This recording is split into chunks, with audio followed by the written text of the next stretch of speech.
Perkenalkan, nama saya Hizkian Nikola Sarahap, NIM 21030609. Saya diperkenalkan dari kelas PTK. Adapun saya di sini membuat video tentang partikel anatomi dan fisiologi ternak dengan objek ayam kampung jantan atau galus-galus domestikus dengan dosen pengampu Bu Tati Vidiana Sari SPT jantan. Yang pertama itu ada caput atau kepala, yang kedua itu ada kolum atau leher, yang ketiga itu ada trunkus atau badan dari ayam tersebut, yang keempat ada ekstremitas anterior, selanjutnya ada ekstremitas posterior, selanjutnya ada caudal atau ekor. Menurut susunan anatomi bulu dapat dibedakan menjadi tiga. Yang pertama, plumae, bulu kasar yang digunakan sebagai penutup tubuh pada bagian posterior, sayap dan sekitar ekor. Yang kedua, plumulae, bulu-bulu kecil dan halus yang terletak pada bagian bawah tubuh kasar. Yang ketiga, filoplumae, bulu yang menyerupai rambut tubuh di seluruh tubuh unggas. Kemudian di sini saya akan menjelaskan bagian caput atau kepala. Kemudian di caput atau kepala ini ada rostrum atau paru, ada maksila atau rahang atas, mandibula rahang bawah. Lalu dalamnya itu ada kepala tundrum atau langit-langit, mulut bentuknya segitiga. Di dalamnya lagi ada kelenjar air liur atau glandula sagittarius. Di dalam terdapat saluran faring atau ada juga laring, berbentuk seperti selang AC yang memiliki cincin-cincin atau esofagus. Makanan telah masuk ke dalam mulut lalu dibawa ke dalam esofagus. Setelah dari esofagus masuk ke dalam tembolok atau crop atau tembolok glandula salivarius akan menyalurkan salivanya ke dalam crop. Di dalam crop inilah terjadi pencernaan pertama, yaitu karbohidrat. Untuk panjang crop sekitar 5 cm. Makanan di dalam crop sedikit kasar. Untuk makanannya sendiri sudah mengarah ke bau asam.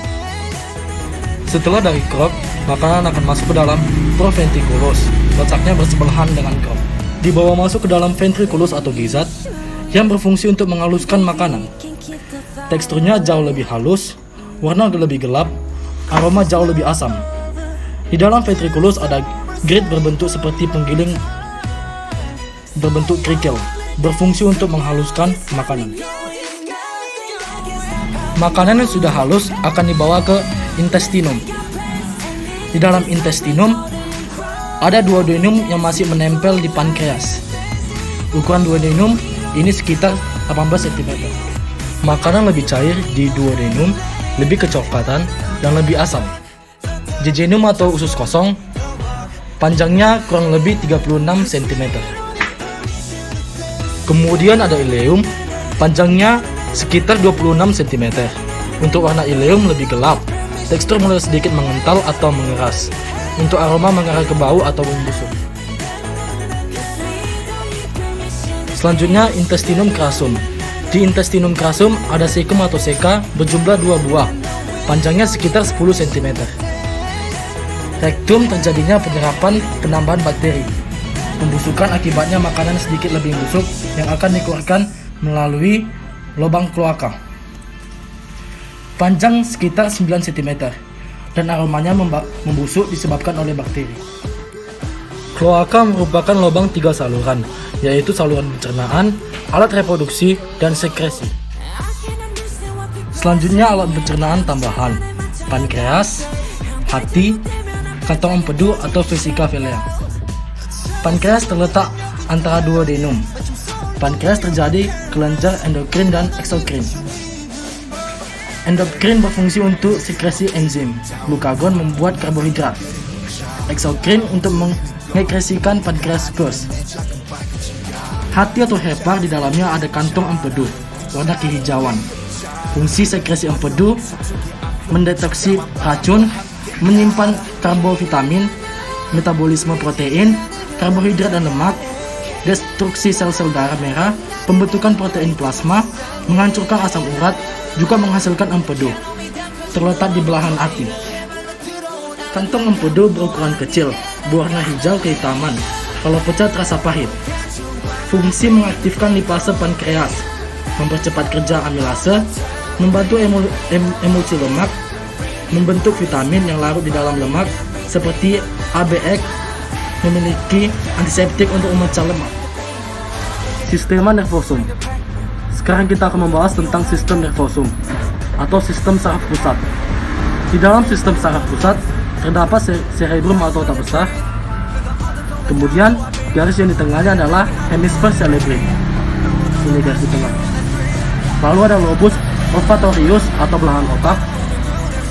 Kemudian di belakang ada cerebrum atau otak kecil. Kemudian ada medula oblongata atau batang otak.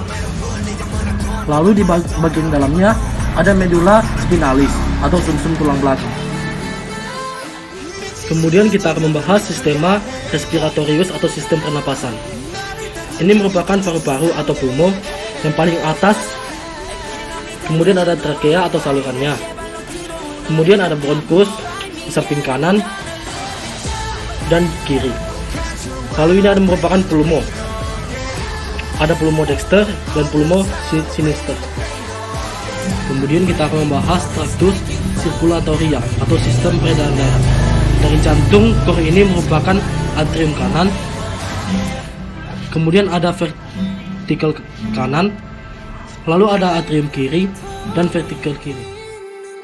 Pada caput terdapat cranium, upper mediable, lower mediable. Cervix atau kolum terdapat cervical vertebrata, penghubung caput dan trunkus. Pada ekstremitas anterior ada humerus,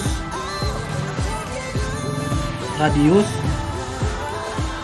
ulna, lalu ada carpum metacarsus dan 3 digiti. 1, 2, 3.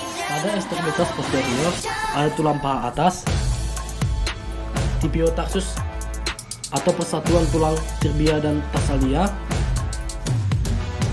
Lalu ada tasometatarsus. Lalu ada phalanges 1, 2, 3, 4. Sekian video yang bisa saya sampaikan mengenai praktikum anatomi dan fisiologi ternak. Bila ada salah kata, saya mohon maaf. Sekian dan terima kasih.